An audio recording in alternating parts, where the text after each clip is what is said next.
سلام دوستان، امیدوارم که حالتون عالی باشه. دوستان با خواهرم و داداشم اومدیم پارک قدم بزنیم. میخوام یه سوال از نوشی خواهرم بپرسم. نوشین، اگه 20 سال به عمرت اضافه بشه چی کار میکنی؟ اگر 20 سال به عمرم اضافه بشه بیشتر زندگی میکنم، مسافرت میرم. بعد البته اگه با همین سن بمونم، سنم بره بالاتر، چون همین الانم احساس میکنم سنم بالاست دیگه، سخته برام سفر رفتن.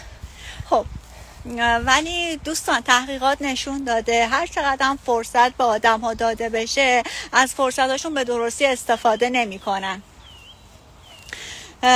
و ساعت‌های طلایی که ما قبل از خوابمون داریم، همه افراد بیشترین درصد از افراد قبل از خوابشون وقت تلف شده بسیار زیادی داره. اینا رو من نمیگم، اینا رو تحقیقات نشون داده.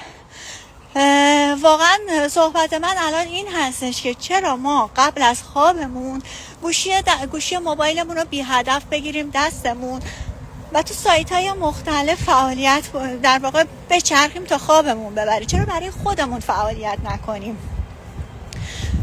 و هدفمند نچرخیم تو سوشال مدیا؟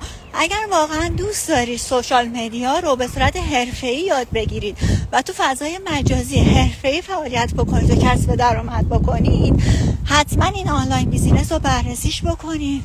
ما سایت این در واقع پارکی که دارم میرم سربالایی هستش، من چه نفس کم آوردم.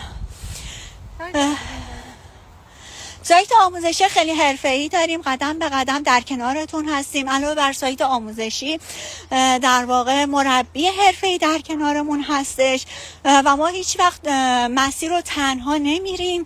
افراد موفق که این مسیر رو طی کردن در کنار ما هستن و ما از تجربیاتشون استفاده میکنیم و مسیری هستش که کاملا شفاف و مشخصه.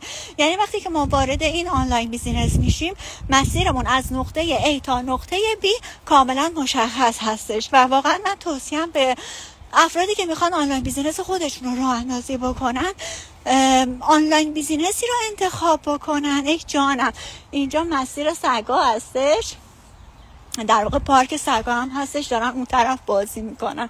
حالا نشونتون هم میدم از این طرف. آنلاین بیزینس رو انتخاب بکنید که شفاف باشه. ما تو این آنلاین بیزینسمون با کمپانیای بسیار قدر در واقع به صورت فرانچایز کار میکنیم و کار سوشال مدیای این کمپانیا رو توی محیط‌های مجازی، تو پلتفرم‌های مختلف انجام میدیم. اگر واقعا دوست دارید خودتون بررسیش بکنید، باید وارد دوره آزمایشی بشید. حتما به من پیام بدید یا اسم و ایمیلتون رو برای من بفرستید تا من بتونم راهنماییتون بکنم و در کنارتون باشم و قدم به قدم مسیر راه رو نشونتون بدم که اگر دوست دارید شما هم آنلاین بیزینس خودتون رو راه اندازی بکنید، انشالله هر چه سریعتر راه اندازی کنید. امیدوارم که این لایو هم براتون مفید واقع شده باشه. یه خورده هم این سگا رو ببینید.